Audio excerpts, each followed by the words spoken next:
Dans cette vidéo, on va tout simplement tout voir sur comment scale votre business B2B avec le cold email.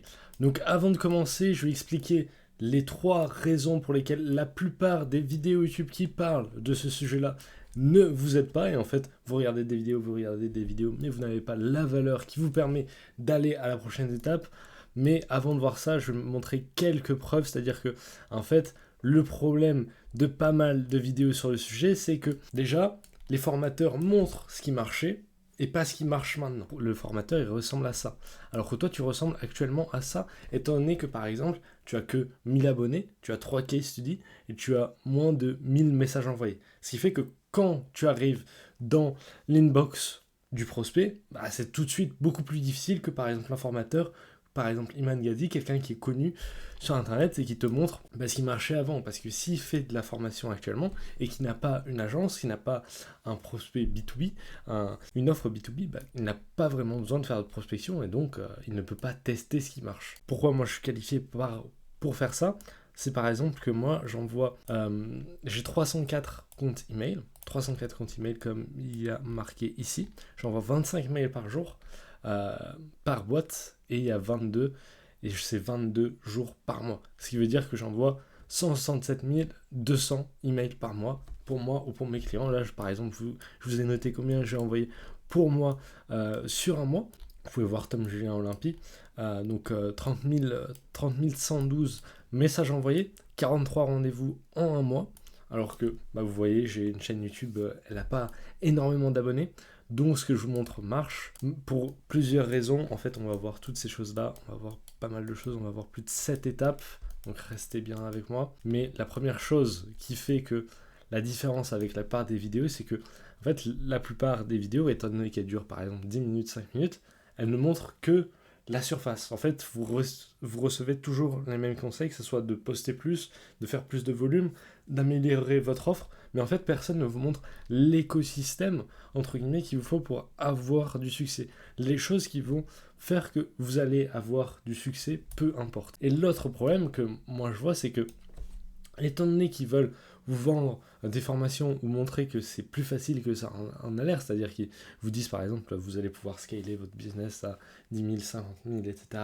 en 2 mois, alors que finalement c'est beaucoup plus compliqué que ça, et en fait ils sursimplifient comment ça marche, c'est-à-dire que en fait vous disent juste de poster plus de contenu sur LinkedIn, vous disent juste d'envoyer plus de messages de prospection, mais il ne vous montre pas tout ce qu'il faut faire. Alors dans cette vidéo, le but c'est de vous montrer tout ce qu'il faut faire.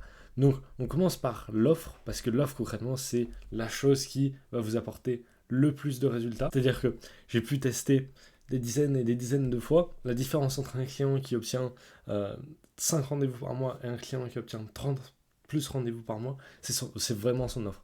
Le gros problème que moi je vois avec la plupart des personnes que j'ai en call, c'est que soit qu'ils sont surnichés, c'est-à-dire par exemple ils vont ils cherchent la niche la plus rentable, par exemple ils vendent que aux infopreneurs ou ils vendent que aux e-commerce qui font plus d'1 million par an, ou soit ils sont sous-nichés, c'est-à-dire c'est l'offre, c'est l'agence marketing, le cliché quoi. Donc nous on fait vos ads, on fait votre SEO, on fait aussi votre branding, on fait aussi votre contenu, on fait aussi votre prospection, on peut aussi faire des ads. Ils font tout en même temps et ils le font pour tout le monde. Ce qui veut dire que en fait leur segmentation est très compliquée, et plutôt que d'avoir en fait un message qui en fait peut percer à travers le succès, en fait pour avoir du succès il faut dépasser une certaine barrière, et en fait là si en fait on est niché sur une chose à la fois, on peut dépasser cette barrière-là, mais si on va dans tous les sens, en fait, si on divise notre énergie, on ne va nulle part. Donc dans la prospection, ce qui est bien, c'est qu'on peut passer de ça à ça. Le problème, c'est que quand la personne, elle voit par exemple le mail et qu'elle le lit, vous retombez directement là-dedans, quoi. C'est-à-dire que vous pouvez donner l'impression d'être comme ça, mais si vous ne l'êtes pas vraiment, vous allez sembler comme ça et les résultats seront moins bien. Pourquoi les gens se surnichent ou se sous-nichent? C'est-à-dire que en fait, ils se sous-nichent parce qu'il y a un client qui pourrait être intéressé par ça, qui pourrait être intéressé par les ads, etc. Et donc, il le propose parce que c'est de l'argent en plus. Et l'agence comme ça, l'agence qui est surnichée, c'est parce qu'elle se dit qu'il y a trop de compétition et qu'elle, en fait, elle va se différencier par ça. Le problème, c'est que, en fait, imaginons, moi, je vous dis, oui, en fait, moi, je fais de la prospection, mais que pour les agences qui font de l'e-commerce. Si je n'ai pas de case study, si je n'ai pas des vidéos, si je n'ai pas du contenu sur Internet qui montre que je suis niché sur ça et que j'ai un delta par rapport aux autres, parce que ça reste une compétition. C'est-à-dire que la personne, elle sait qu'elle veut votre service. Elle a par exemple un budget marketing. Pour beaucoup d'entreprises, elles ont un budget marketing par exemple pour l'influence. Mais ils vont choisir en fait l'entreprise qui semble la plus adéquate pour eux.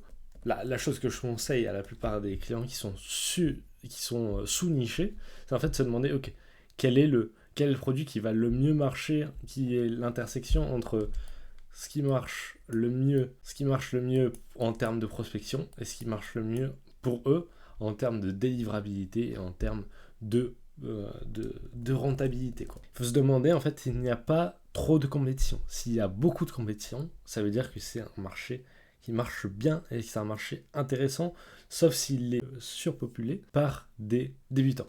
C'est par exemple le cas des copywriters qui font du copywriting pour les infopreneurs. Ça marche. La solution, c'est vraiment d'être meilleur, mais maintenant, dans ce genre de marché-là, être meilleur, c'est difficile. C'est-à-dire qu'il faut connaître plus de monde, il faut avoir un meilleur réseau, et en fait, il faut se différencier de manière intelligente. C'est-à-dire faire mieux que les autres et être crédible en général. La question vraiment à se poser, c'est ok, je suis mon client idéal. Pourquoi je travaillerai avec moi? Est-ce que je travaillerai avec moi, oui ou non? Est-ce que j'ai des concurrents en tête avec qui je travaillerai plus? Pourquoi? Et ensuite résoudre ce problème-là plutôt que toujours se poser des nouvelles questions comme en fait plutôt que se poser des questions sur comment améliorer l'offre, comment changer de choses. Donc sur les offres aussi, il faut prendre en compte la valeur, l'équation de la valeur d'Hormozy, un peu améliorée, c'est-à-dire que en fait il y a la valeur de ton offre, le taux de closing, le taux de personnes intéressées, que ce soit en prospection, ça va être par rapport à ce que tu promets et ce que tu fais, fois ton nombre de case studies, ton funnel, ton pricing et ton fonctionnement, divisé par ton temps avant d'obtenir des résultats, et ensuite les efforts et les sacrifices, c'est-à-dire ce que tu gères pour eux. Plus en fait tu vas gérer de choses, plus tu vas avoir de valeur, plus tu peux obtenir des résultats rapidement, plus tu vas avoir de valeur, plus tu peux obtenir des gros résultats, plus tu auras de valeur, et plus la perceived likelihood of achievement, donc comme on dit en anglais, donc la possibilité perçue que ça échoue, plus il y a de closing, plus il y a de personnes intéressées. Maintenant, le problème c'est que le problème avec cette équation de la valeur, c'est qu'il n'y en a pas d'exposant. Elle n'a pas par exemple, ok, ça c'est au carré, ça c'est au cube, parce que ça c'est plus important, quoi. Donc ça c'est vraiment le gros problème, parce qu'en B2B, le plus important, ce n'est pas tellement le dream outcome, ce n'est pas tellement le time delay, parce qu'en fait, qu'est-ce qu'on se dit quand on est en prospection, quand en fait on reçoit un message d'un inconnu, on se dit, ok, en fait, l'offre c'est je peux. En fait, si tu maximises ça, ça fait je peux truc énorme et assez irréaliste, en deux jours, où tu payes pas. Donc en fait, là, le truc qu'on se dit, c'est en fait, le taux de le bullshitomètre, le arnaque, il est beaucoup trop énorme, ce qui fait qu'en fait, vous pouvez avoir un truc super optimisé sur le Dream Outcome et sur le time delay, et pourtant ne pas avoir de résultat. Parce que, en fait, la personne, elle est en mode, je me suis fait avoir beaucoup trop de fois. Donc, la seule manière d'éviter ça, c'est soit d'avoir une offre à la performance, parce que en fait, ok, tu peux promettre des trucs de fou, mais si tu le fais à la performance, la personne elle est entre guillemets obligée de te croire. Et l'autre option, c'est d'avoir une offre d'intro au upsell après, c'est-à-dire par exemple, imaginons que vous ayez un service de CRO pour e-com. En fait, là, vous aidez par exemple des e-com qui font 10 millions par an. Et en fait, votre offre, c'est d'augmenter de 10% leur taux de combre. Du coup, en un an, ça leur fait 1 million. Mais le problème, c'est que, étant donné que vous faites 1 million et tous les optimisations que vous faites, en fait, vous prenez par exemple 7 000 euros par mois. Est-ce que vous voyez vraiment une offre du type salut monsieur Licom, la niche concrètement une des plus optimisées, bullshitées par de nombreuses agences, du coup avec des taux de bullshitomètre énormes, c'est-à-dire ok ça va être une arnaque, et en fait ce genre de prospects-là, ils ont vraiment les inbox les plus remplis. Bah, est-ce que tu crois vraiment que 7 000 euros par mois, bonjour, je peux optimiser de 10% ton taux de conv, ça va coûter 7 000 euros par mois, est-ce que ça va les intéresser? Non, pas vraiment. Maintenant, si tu dis, je peux te set up, je sais pas moi, des flows pour optimiser de, par exemple, 30% le début, je sais pas exactement comment appeler ça. Du coup, ça c'est une offre one time avec une garantie, et c'est seulement 2 000 euros par exemple. Donc là, la personne, en fait, il n'y a pas d'engagement, il n'y a pas de. C'est quelque chose de très précis, c'est pas une offre saturée, entre guillemets, parce que tout le monde ne le fait pas. Et donc, forcément, une offre comme ça va beaucoup mieux marcher que de mettre une offre d'intro directement. C'est un peu comme mettre un lead magnet, c'est-à-dire promouvoir, ok, je te donne un cadeau, plutôt que de dire, ok, je te vends la limousine, quoi, directement. Et l'autre chose qu'il faut faire, c'est de construire son funnel en général. C'est-à-dire que si le CRO e-com, il ne fait pas confiance, si par contre, si je reçois ça, mais qu'après je vois, ok, YouTube, 10 000 abonnés, 10K abonnés, je vois aussi des ads quasiment tous les jours de cette personne, je vois des case studies partout, avec pas mal de mes concurrents, même si ça me paraît un peu moins irréaliste, etc., directement, je vais répondre. Donc, on va voir comment optimiser tout ça dans quelques minutes. D'ailleurs, c'est un bon moment dans la vidéo pour mettre un like, pour que plus de personnes puissent voir ce genre de vidéos, plutôt que des vidéos qui vous disent tout simplement de, oui, juste faire plus de commentaires sur LinkedIn, faire plus de posts sur LinkedIn ou faire plus de prospection. La deuxième chose à faire et à bien cibler, c'est son targeting. Le problème, que, comme je l'ai énoncé plus tôt, c'est-à-dire que la part des gens, ils se tombent soit dans la surniche, soit dans la sous-niche. On va voir maintenant comment optimiser ça. C'est-à-dire, l'objectif, c'est de choisir une niche et résoudre un problème spécifique, oui, mais si on dit que notre offre elle est surnichée en mode j'aide les agences de com à Lyon avec plus de 3 employés et 10 posts sur LinkedIn à obtenir plus de clients, il y a un maximum 100 leads. Ce qui fait que c'est 2 jours, c'est même pas un jour de prospection. Et donc c'est normal de ne pas avoir des résultats. Donc là j'ai fait par exemple un petit graphe pour même pour différencier les autres. C'est-à-dire que la plupart, et le mindset à ne pas avoir, c'est cette niche est saturée, je ne sais pas si je vais pouvoir obtenir des résultats. Et en fait, la personne, elle pense en comment je peux trouver une niche plus précise pour me différencier. Elle pense en une seule niche, et elle pense en une seule niche et une sous-niche. C'est-à-dire, par exemple, il peut y avoir les SaaS, comme ça. Donc ça, ça peut être une grosse niche. Et lui, il pense qu'au SaaS qui aide sur la génération de leads, qui serait bête. Que des SaaS, par exemple, pour les e-commerce. En fait, il cible que ça, ce qui fait que il sera bloqué. Alors que, entre guillemets, il pourrait aider des SaaS, il pourrait aider les e-com, il pourrait aider tout le monde, mais c'est juste une barrière mentale qui s'est fait lui-même. La bonne manière de penser, c'est ok, qui je peux vraiment aider?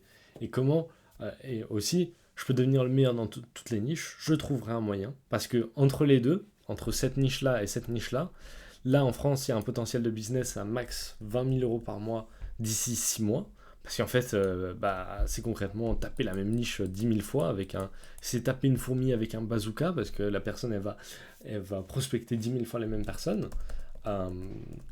Et là, la personne à droite, Monsieur Chad, en fait, il a une niche énorme. Étant donné tout le volume, il peut avoir un business potentiel à 100 000 euros par mois d'ici 6 mois, tout simplement. Parce que, pour plusieurs raisons, parce qu'il peut faire plus de volume, et autre chose, il peut aller vers des niches qui sont beaucoup moins concurrentielles. Du coup, qu'est-ce qu'il faudrait faire alors? Donc, première chose, c'est ok, parce que effectivement, vous voulez pas vendre quelque chose à quelqu'un pour en fait obtenir 0 résultat.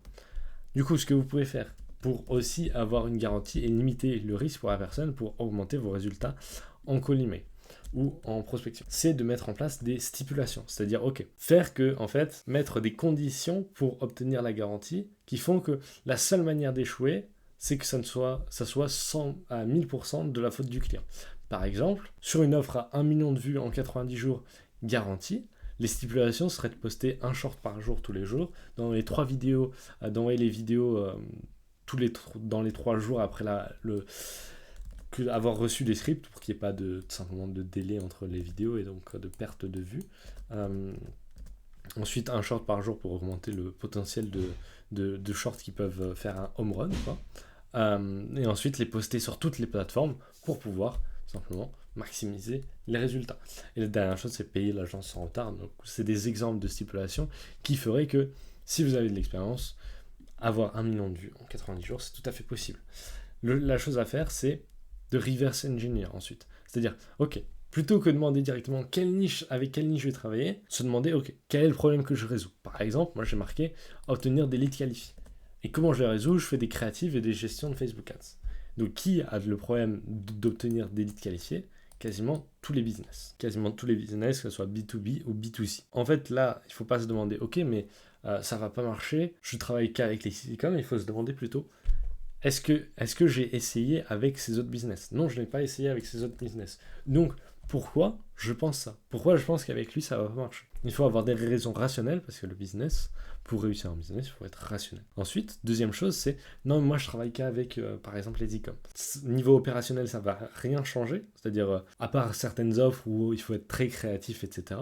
Maintenant, la chose qu'il faut vraiment voir, c'est, tout le monde pense comme ça actuellement. Tout le monde pense comme ça en 2024. Tout le monde essaye de se nicher. Et donc, en fait, tout le monde prospecte les mêmes personnes. Tout le monde prospecte les mêmes personnes, ce qui veut dire que l'audience, entre guillemets, elle en a marre. C'est-à-dire que, tu vois, il y a par exemple les e-com, là. Les e-com. Ils reçoivent des mails partout, des emails partout. Ils reçoivent 50 000 emails des mêmes personnes. Et ensuite, il y a une niche, par exemple, on dirait par exemple les agences événementielles qui reçoivent 3 mails par mois, quoi. 3 mails par mois. Du coup, la question, c'est avec qui vous voulez jouer. Est-ce que vous voulez jouer dans un jeu qui est facile? Est-ce que vous voulez rendre le jeu le plus facile possible? Ou vous voulez vous complexifier la vie? La dernière chose à dire, c'est maintenant, qui a ce problème et essaye de le résoudre en ce moment. Là, c'est quelque chose d'assez compliqué à dire au début, mais ce que vous pouvez faire, par exemple sur Apollo, donc un outil pour scraper des leads, c'est de savoir, utiliser le critère technologie, c'est-à-dire que sur leur site, ils aient un Facebook Ads, ils aient un tracking de conversion. S'ils ont un tracking de conversion Facebook Ads sur leur site, alors il est très probable qu'ils cherchent à le résoudre en ce moment.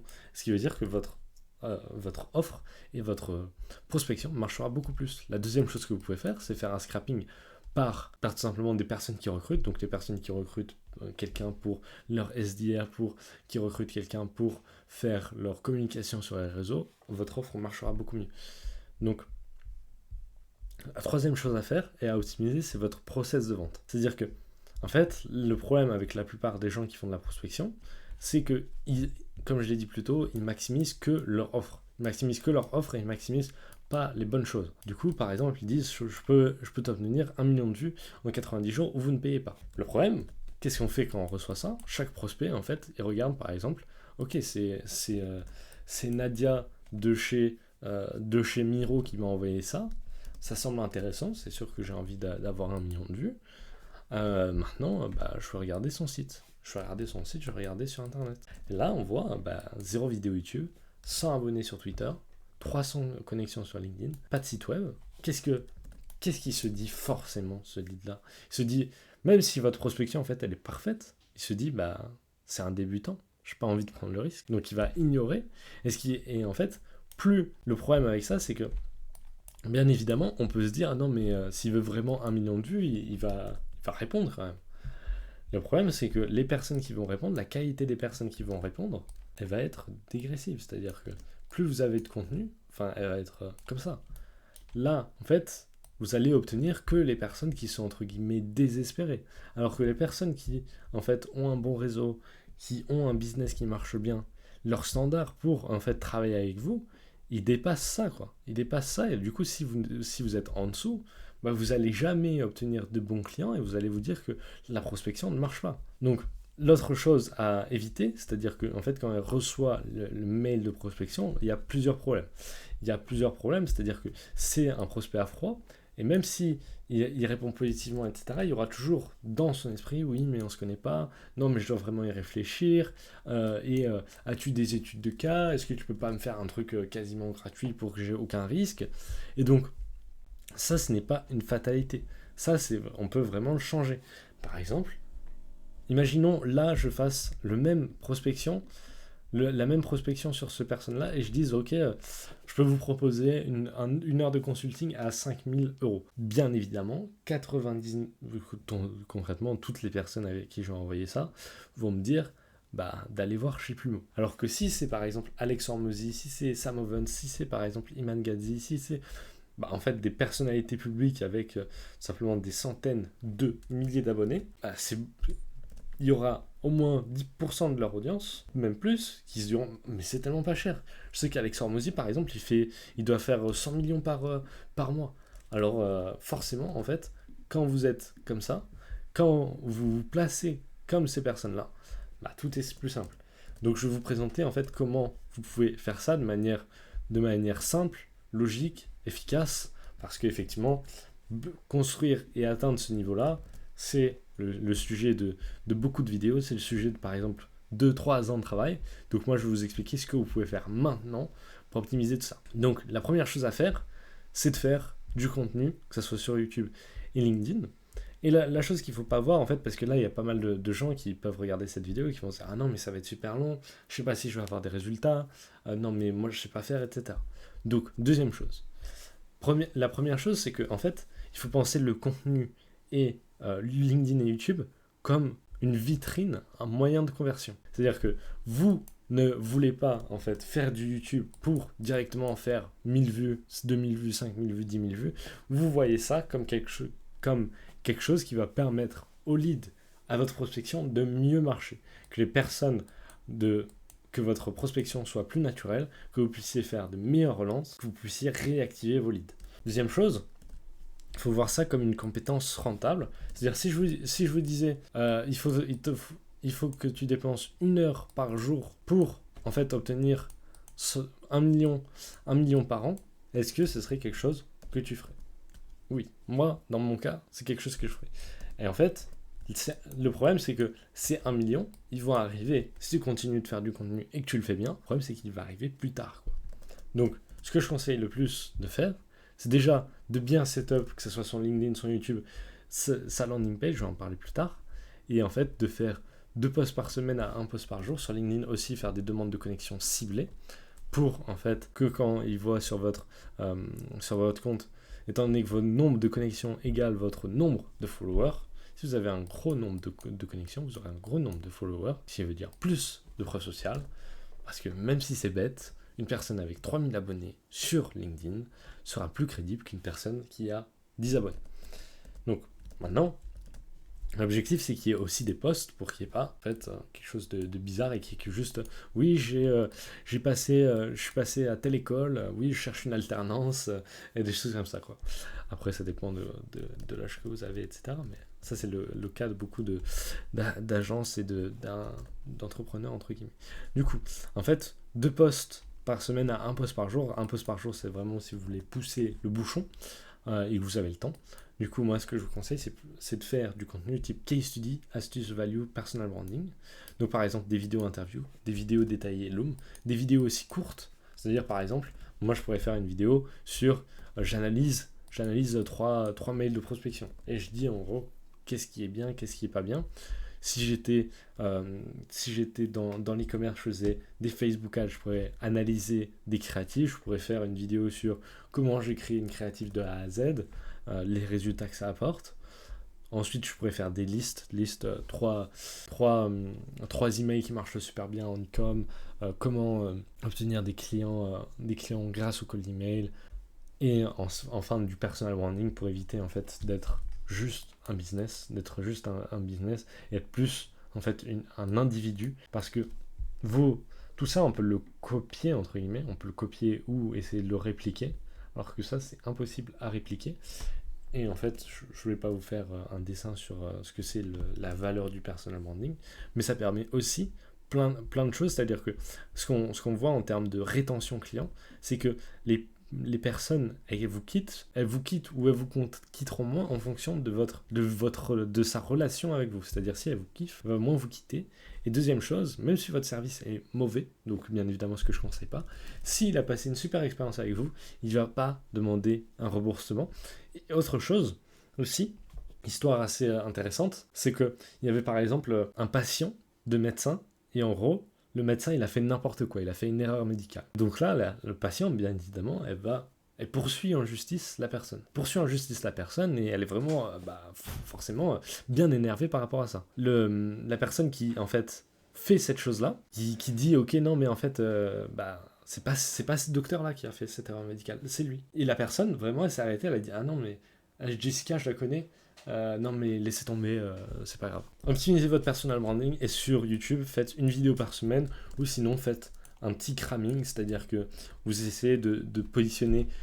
En fait, sur YouTube, il va falloir mettre plusieurs étapes. Par exemple, en fait, pensez en termes de lead magnet, pensez en termes de problème. C'est-à-dire que, imaginons que je sois en e-com, toujours, je prends l'exemple de l'e-com parce que je pense qu'il y a pas mal de gens qui font ça. Le problème qu'ils peuvent avoir, c'est je dépense trop en ads, comment optimiser mes dépenses, comment faire des créatives, comment trouver des personnes pour faire de l'UGC, etc. Donc là, faire des vidéos sur chacune des choses pour montrer que vous êtes un expert. Donc voilà pour le contenu. Pour l'optimisation Calendly, parce qu'en fait, quand vous allez faire de la prospection, vous allez ensuite planifier les calls avec Calendly, pas seulement avec Google Calendar, pour plusieurs raisons. Parce que si vous faites du contenu LinkedIn et YouTube, vous voulez que les gens puissent booker un call avec vous. Donc, et la deuxième chose, c'est que vous voulez qu'il y ait des rappels pour éviter en fait les no-shows et un document avant le call pour chauffer les prospects, pour éviter que la personne en fait elle soit comme ça. Vous recevez, en fait, elle reçoit votre email, son taux d'excitation, donc excitation, et ça c'est le temps, son taux d'excitation, vous voulez d'éviter qu'il fasse ça en fait, avec le temps, et vous voulez plutôt qu'il soit comme ça, et même qu'il monte plus tard avec votre document de présentation. Du coup, par exemple, un document de présentation que moi je fais, en fait, la vidéo qui présente votre service, plus d'explications sur les résultats, les case studies, et ensuite quelques trainings gratuits, donc des vidéos YouTube, des posts LinkedIn, pour que la personne ait plus d'infos sur vous. C'est-à-dire que on dit souvent que une personne, il faut qu'elle ait 7 heures de contenu, 7 heures en live entre guillemets. C'est-à-dire que si vous avez 7 heures de vidéos sur YouTube et que la personne elle regarde tout ça, eh ben, elle a par exemple 2 fois, 3 fois plus de chances de closer. Le problème que la part des gens ont, c'est qu'ils n'ont pas de documents pré-call ou qu'ils n'ont pas de contenu LinkedIn et YouTube, ce qui fait que pour convertir un prospect, ils doivent faire par exemple 7 calls avant que ça marche. Ils doivent par exemple leur parler pendant 3 à 6 mois, alors qu'ils pourraient laisser LinkedIn et YouTube faire le travail pour eux. Ensuite, il y a un document après call pour en fait rassurer la personne, etc. Parce que si vous faites du business B2B, même si vous essayez en fait de closer la personne le plus rapidement possible, elle vous dira soit qu'elle en a besoin d'en réfléchir et qu'elle a besoin d'en parler à plusieurs personnes. Du coup, ce que je vous conseille de faire, moi, un document que je fais, c'est ok, qui suis-je, donc les résultats que j'ai par exemple obtenus, avec des case studies, etc. Ensuite, le processus d'onboarding, donc en fait répondre à la question, oui alors Tom, si on était amené à travailler ensemble, ce serait quoi les prochaines étapes? Ensuite, les notes et par exemple un recording de l'appel pour montrer en fait ces différents problèmes, donc vous m'avez dit que vous avez tel problème, donc quand la personne elle va relire, elle va se dire, ah oui, effectivement, je n'ai pas généré de rendez-vous depuis 3 mois, il faudrait peut-être que je travaille avec lui, quoi. L'investissement et le devis, c'est-à-dire combien ça coûte, et ensuite les réseaux pour que la personne elle puisse faire un petit background check, tout simplement. Ensuite, maintenant, parlons de mettre en place l'infrastructure que l'email, comment écrire les campagnes, etc. Parce que là, on a parlé du fond de l'iceberg. Maintenant, on va aborder un peu le plus haut. Du coup, c'est quelque chose de très très mal fait par beaucoup de monde, surtout avec les récentes normes de délivrabilité, c'est-à-dire que Gmail et Outlook ont massivement changé leur truc, ce qui fait qu'en fait, vous tombez probablement en spam. Et quelque chose d'autre à noter en spam, parce que là, si vous faites de l'email et que vous dites que vous ne tombez pas en spam, c'est très probable que ça soit l'inverse, parce que en fait, la plupart des gens, ils pensent que soit ils sont à 100% inbox, donc ils sont à 100% d'inbox là, soit ils pensent qu'ils sont à 0, quoi. Ils sont là. Mais la réalité, c'est que vous pouvez être partout entre ces deux choses, et que vous pouvez alterner entre les deux. Vous pouvez, votre délivrabilité peut fluctuer. Donc pour éviter ça, déjà, en fait, il faut lisser les risques. Parce que le problème que je vois avec pas mal de personnes, c'est qu'ils ont un email, c'est qu'ils ont une adresse email, un domaine, qui envoie des milliers de mails. Et donc forcément, Google, quand il voit ça, et Outlook, ils peuvent... Est-ce que vous pensez qu'une personne qui a qui a un email professionnel fait ça de manière... s'il ne fait pas de prospection? Non. Non. Forcément, il vous marque en spam. Donc, pour éviter ça, il faut diviser votre volume sur plusieurs adresses. Pour faire que l'adresse, en fait, elle envoie 20 mails par jour. Donc 20 mails par jour, c'est tout à fait réaliste pour Google penser que c'est une personne normale. Donc, pour faire ça, il faut mettre en place plusieurs domaines et plusieurs emails, parce que vous pouvez avoir un seul domaine et plusieurs emails. Mais en fait, vous risquez, si un email est taken down, tous les emails qui ont le même domaine, ils vont baisser leur réputation de manière assez énorme. Du coup, pour les domaines, en fait, vous faites des variations. Donc, par exemple, olympi.com devient theolympi.com, olympi100e.com, b2bolympi.com. Et donc là, vous utilisez un des meilleurs outils pour faire ça, c'est Porkbun, qui coûte environ 120 euros. 120 euros pour 10 domaines. Du coup, ça dépend si c'est un first year sale, etc. Mais vous pouvez quand même gagner beaucoup de temps et d'argent. Et en fait, vous pouvez partager vos domaines, vous pouvez faire qu'il y ait quelqu'un d'autre qui s'occupe du setup de vos domaines. Donc c'est vraiment génial. Ensuite, pour ce qui est de l'email, en fait, vous voulez des adresses Gmail actuellement. Donc là, on est, à l'heure où je tourne cette vidéo, on est le 8 juin 2024. Et là, actuellement, le mieux est Gmail, étant donné que Outlook, des fois, il dit qu'il envoie des mails, mais il n'envoie pas des mails, ou en fait, vous êtes bloqué pour rien. Ce qui veut dire que, en fait, même si Outlook était avant meilleur en termes de délivrabilité, en termes de facilité de setup, mettre Gmail est actuellement le mieux. Ce qui fait que chaque adresse environ coûte 7 euros. Moi, je vous conseille d'avoir 20 adresses pour avoir assez de volume. Ça vous coûtera 140 euros. Donc voilà. Pour l'outil d'envoi, je vous conseille tout simplement SmartLead parce que c'est le meilleur outil. Par exemple, pour seulement 39 $ par mois, vous pouvez contacter 2000 personnes par mois, vous pouvez envoyer 6000 emails par mois et vous avez un nombre illimité d'emails warm-up. C'est-à-dire que contrairement à par exemple, je ne sais pas si c'est la même chose pour Instantly, mais c'est par exemple la même chose sur Lemly, c'est-à-dire que vous payez par adresse email warm-up. Et donc vous voyez le problème avec ça, c'est-à-dire qu'en gros, si vous ne voulez pas dépenser un bras, vous allez tomber en spam. Ce qui veut dire que vous allez avoir aucun résultat et payer pour rien.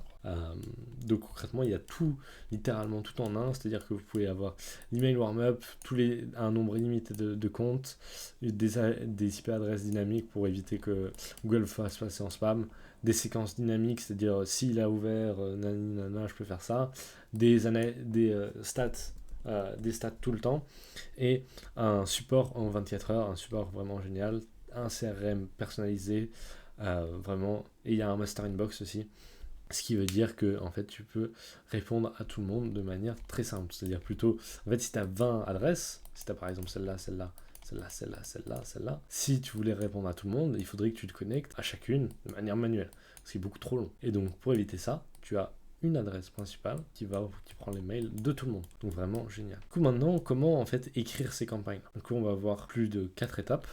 La première chose, c'est ok, qu'est-ce que je vais dire en termes de promesses, etc. Du coup, là, la première chose que je vous conseille de faire, c'est de déconstruire en fait votre offre. Déconstruire votre offre en termes de délivrables et en termes de résultats. Donc, par exemple, si vous faites du ghostwriting sur LinkedIn, vous faites des posts LinkedIn avec des commentaires, la première chose, vous partez de là, et donc là, vous vous demandez qu'est-ce que ça obtient. Ça obtient des vues. Et les vues, qu'est-ce que ça peut obtenir? Ça obtient aussi des likes. Et ça obtient quoi? Les likes, ça obtient souvent des commentaires. Les commentaires, ça obtient quoi? Ça obtient souvent, ça obtient souvent des connexions. Ça obtient souvent des connexions, des followers, et les followers, etc., ça devient souvent des leads. Et les leads, ça devient souvent des appels de vente ou des clients. Et donc là, vous avez tout simplement pas des choses que vous pourrez promettre. Vous avez en fait la liste de vos différents types de promesses. Vous pouvez promettre à la fois des vues, des likes, des commentaires, des connexions, des leads, des appels de vente. Donc ça, c'est particulièrement pertinent parce que vous pouvez vous dire, si vous ne pensez pas à ça, vous promettez qu'une chose et aussi vous êtes limité à une chose. C'est-à-dire que, imaginons que pas mal de ghostwriters LinkedIn fassent ça, en fait, ils vont promettre tous les mêmes choses. Et si vous promettez par exemple des connexions, des leads, vous allez vous différencier et vous allez aussi savoir, en essayant de promettre tout ça, en faisant des split tests, ce qui marche le mieux. La deuxième chose, c'est OK, essayez de maximiser vos garanties avec paiement pourcentage, paiement au rendez-vous, travail gratuit si promesses non atteintes, ou avec une offre, tout simplement comme j'ai dit, une offre d'intro, avec remboursement plus, si vous voulez. Et aussi, en fait, un time frame et un mécanisme. En fait, quel est le service que vous apportez, quel est le résultat client, quelle est la promesse chiffrée. Ça vous permet tout simplement de dire, OK, moi par exemple, je pars sur un split test sur des vues. Moi, je peux vous obtenir 10 000 vues en 90 jours en écrivant vos posts LinkedIn de personal branding. Et si je ne l'atteins pas, je rembourse tout le mois. Donc là, déjà, vous avez un email. Donc très très simple. Et ensuite, maintenant, une fois que vous split testez toutes ces choses-là, il faut split tester les angles. C'est-à-dire que la plupart des gens, pense qu'il n'y a que le direct pitch. Je pense que la seule chose que vous pouvez faire, c'est « Bonjour monsieur, je peux vous obtenir ça contre ça, est-ce que ça vous intéresse ?» Alors que non, vous pouvez faire un loom. Donc bonjour, j'ai vu par exemple votre LinkedIn, j'ai vu que vous ne postiez pas beaucoup. Est-ce que je peux vous envoyer un loom sur la stratégie qu'on avait en tête pour, pour optimiser vos conversions de 20%. Bien évidemment que ça va les intéresser. Ensuite, un problème-solution. Donc, par exemple, en tant qu'agence marketing, j'imagine que vous cherchez pas mal de clients sans avoir à faire des ads.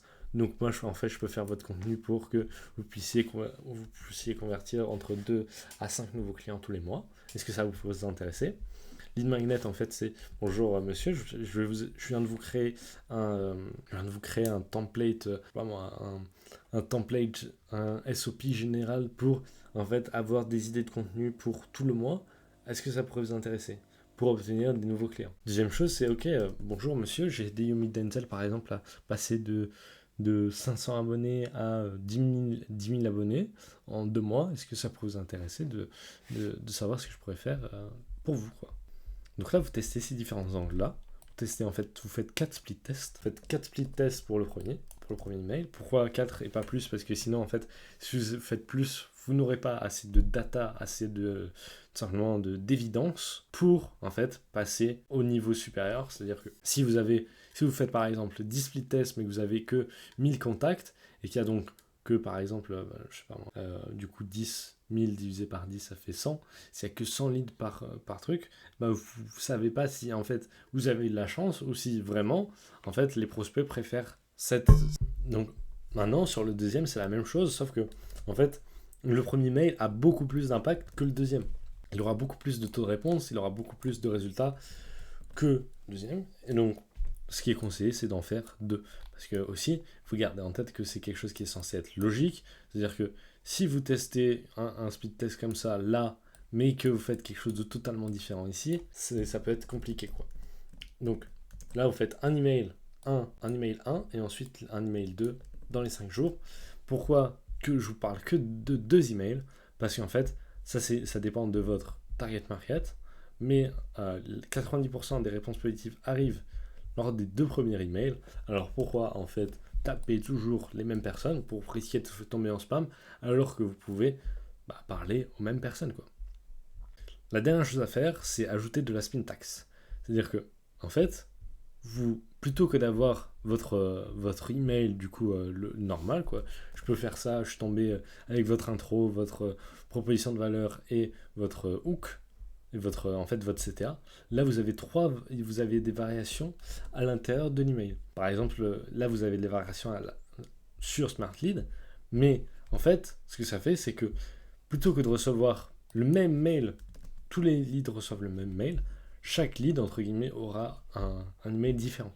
Ce qui veut dire qu'en fait, pour Google, étant donné que ça varie énormément, il va se dire « Ah, mais c'est pas du spam, en fait ». Alors que là, à l'inverse, s'il voit le même mail qui est envoyé à 10 000 personnes, il va se dire « Ah, concrètement, c'est probablement du spam, quoi ». Et donc, ça va faire de la grosse différence sur votre délivrabilité. Maintenant, on va voir comment gérer les campagnes. C'est-à-dire que Ça, c'est beaucoup plus simple, mais en fait, pour le taux de réponse, ça, c'est vraiment très important. En fait, plus vous répondez rapidement, plus vous avez de chances d'obtenir des résultats. Parce que, le lead, il se connecte par exemple sur son inbox qu'une fois par jour. Si vous ne répondez pas vite, il vous reverra peut-être demain. Et le problème, c'est que demain, il aura tous les autres mails qui seront arrivés. Et donc, vous ne serez plus top of mind. Et donc, vous risquez de louper un lead. Donc, pour faire ça, la meilleure chose à faire, c'est de faire une automatisation depuis Smart Lead à Slack avec Make. Et donc, faire que dès que vous recevez une reply, il y a une notification sur Slack qui arrive, qui vous dise nouveau lead qui est intéressé. Ensuite, c'est d'avoir un CRM pour pouvoir les relancer. Parce que, en fait, tu as déjà fait 90% du travail si tu as une réponse. Et le follow-up, c'est le reste.